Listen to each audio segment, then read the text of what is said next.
जय बिहारी जी की।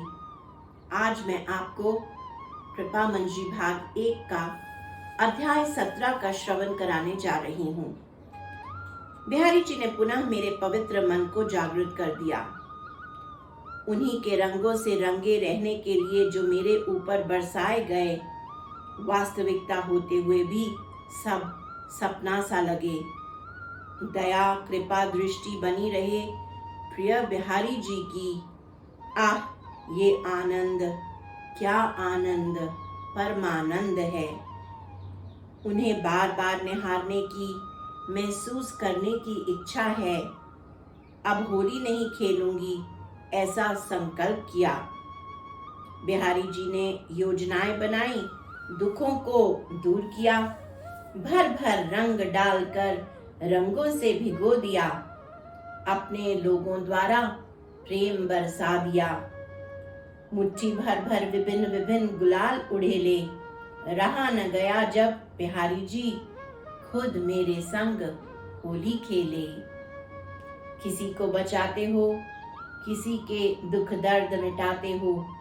लगता है कि जैसे हम सब आपके खेलने के लिए ही तो हैं। न सिर्फ आप मुझे वह देते हैं जो भी मैं चाहूं, न आप सिर्फ हमें वो देते हैं जो भी मैं चाहूं। आप इच्छा जाहिर करें, मैं भी वैसे ही करूं। नजरें बिना झुकाए मैं एक टक उन्हें तकूं। नजरें बिना झुकाए मैं उन्हें एक टक तकूं। एक ही झटके में रंग दिया गुलाबी अगर पलक झपकूं। जय बिहारी जी की। ये घटना होली के कुछ दिन पहले की है। मेरे एक मित्र की असमय मृत्यु हो गई। उनका देहांत एक दुर्घटना के कारण मुंबई में अपने गुरु स्थान पर हुआ। वे रहते तो वृंदावन में ही थे। एक डॉक्टर, एक बहुत ही उच्च कोटि के भक्त और एक अच्छे मित्र। बिना कुछ कहे एक दूसरे के आध्यात्मिक जीवन में आने वाली पीड़ा को हम समझना शुरू कर दिए थे। जब भी मैं किसी दुख तकलीफ में या बीमार होती, वह मेरा बहुत ही ख्याल रखते। हम दोनों ही अपने गुरु राधा कृष्ण और ब्रज के प्रति एक दूसरे की निष्ठा और प्रेम के प्रशंसक थे। एक जवान व्यक्ति जो सिर्फ 40-45 साल की उम्र में एक दुर्घटना में मृत्यु को प्राप्त हो गए, यह बात मैं बिल्कुल भी स्वीकार नहीं कर पा रही थी। पर यह जन्म और मृत्यु का रहस्य, इसे कौन समझ सकता है। एक बहुत अच्छे और स्थिर इंसान, एक समर्पित शिष्य अब नहीं रहे थे। मैं अभी अभी उस झटके से उबर नहीं पा रही थी। मैं बिहारी जी से नाराज हो गई। मैंने बिहारी जी से कहा, उनका इस तरीके से अंत नहीं हो सकता। वे ऐसे कैसा कर सकते हैं। इतनी अच्छी आत्मा की जीवन यात्रा का इतना शीघ्र अंत कैसे कर दिया बिहारी जी आपने। एक ऐसे व्यक्ति जो हर इंसान की मदद करते, जो पूर्ण निष्ठा और ईमानदारी के साथ अपने सद्गुरु की सेवा करते, उनका यूं अकस्मात ही मृत्यु को प्राप्त हो जाना। मैं पूर्ण रूप से बिहारी जी से विरोध में खड़ी हो गई। मैंने बिहारी जी से कहा, मैं उनकी भोग सेवा करना बंद कर दूंगी। उनके दर्शन करने नहीं आया करूंगी जब तक वह मेरे हृदय को शांत ना करें। मेरी छोटी बेटी आरती जो मुंबई में थी, उसने मुझे फोन किया। वह भी श्याम वल्लभ दास, जो मेरे उस डॉक्टर मित्र का नाम था, उनको अच्छी तरीके से जानती थी। मैंने उसे अपने बिहारी जी से रूठने की बात साझा की। उसने मुझे समझाते हुए कहा, मम्मी, आप बिहारी जी से दूर मत होइए। अगर आप उनसे नाराज हैं तो उनके पास जाकर के उनसे लड़िए, परंतु बिहारी जी की भोग सेवा से दूर मत होइए, उसे मत रोकिए। वह जानती थी कि मुझे कैसे लग रहा होगा और मैं अपनी भावनाओं को व्यक्त करने के लिए बिहारी जी से लड़ने झगड़ने के लिए जरूर जाऊंगी। उसे यह भी मालूम था बिहारी जी को छोड़कर और उसकी माँ के पास कोई है ही नहीं। मैं बहुत दुखी मन से मंदिर पहुंची। मंदिर में त्योहार का माहौल था।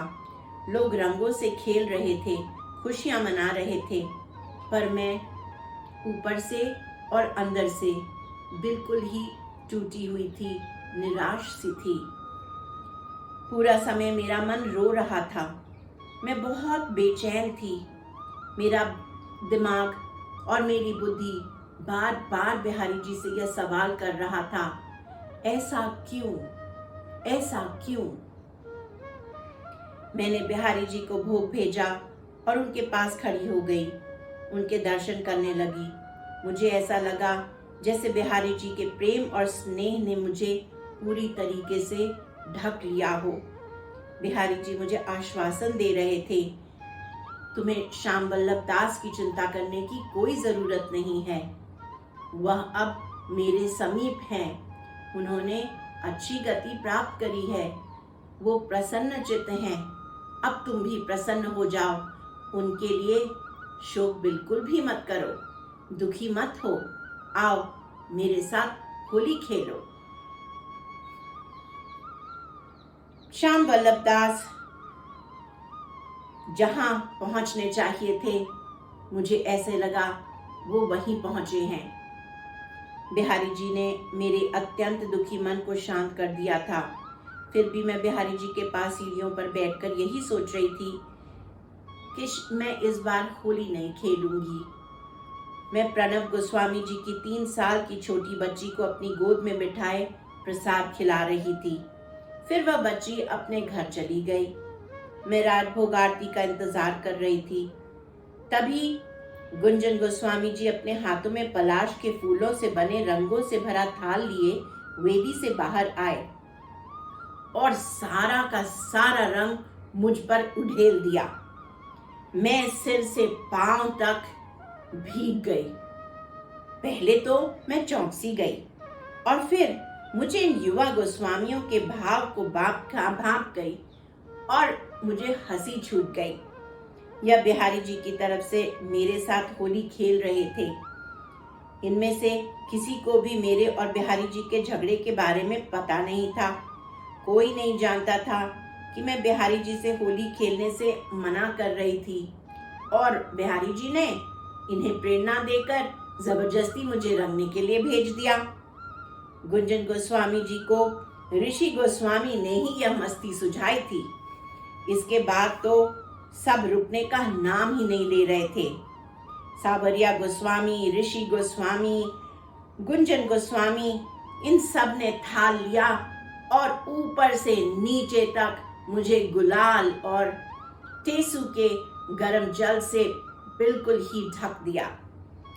फिर गुंजन गोस्वामी जी वेदी से मुझे पुकारते हुए बोले, आइए अब आप भी बिहारी जी के संग होली खेलिए। उन्होंने तो आपको रंग दिया, क्या आप उन्हें रंगना नहीं चाहेंगी? मुझे ऐसे लगा जैसे कि एक नव स्फूर्ति मेरे अंदर जागृत हो गई। मैं दौड़ दौड़ करके बिहारी जी के सामने गई। गुंजन गोस्वामी जी ने अपने हाथ में रखी हुई चांदी की पिचकारी मेरे हाथ में दी और मुझसे कहा, अब आप बिहारी जी के संग होली खेलिए, आप भी इन्हें पिचकारी से रंगिए। जिन चांदी की पिचकारी से सेवायत गोस्वामी स्वयं अपने ठाकुर, अपने आराध्य बांके बिहारी जी को रंगते हैं, उन्होंने वही सौभाग्य मुझे दिया और मैंने उसी चांदी की पिचकारी से बिहारी जी के सफेद पोशाक को अच्छी तरीके से टेसू के रंगों से भिगो दिया। मेरे हृदय में इतनी शीतलता आ गई और मेरा सारा का सारा दुख चला गया। अब मैं आनंद से भरकर खुशी से उल्लसित हो चुकी थी। आहा, क्या आनंद, इतना परमानंद महसूस किया। बिहारी जी ने मुझे हर्षोन्माद की अनुभूति कराई और मैं श्याम वल्लभ दास के जाने का सारा दुख दर्द भूल गई। मेरी सारी नाराजगी बिहारी जी ने खत्म कर दी। यह सारी गाथाएं उन्हीं भगवान की हैं जिन्होंने मेरे हृदय को प्रेम से भर दिया। उनके साथ इस तरह होली खेलना कुछ वैसा ही था जैसे मैं अपने भजनों में गाया करती थी। मुझे अपने निज सेवायतों द्वारा रंग लगवाना, अपने आप को रंगवाने का सौभाग्य देना, यह सब असंभव और अकल्पनीय सी लगती हैं, परंतु मेरे जीवन की वो वास्तविकता बन गई थी।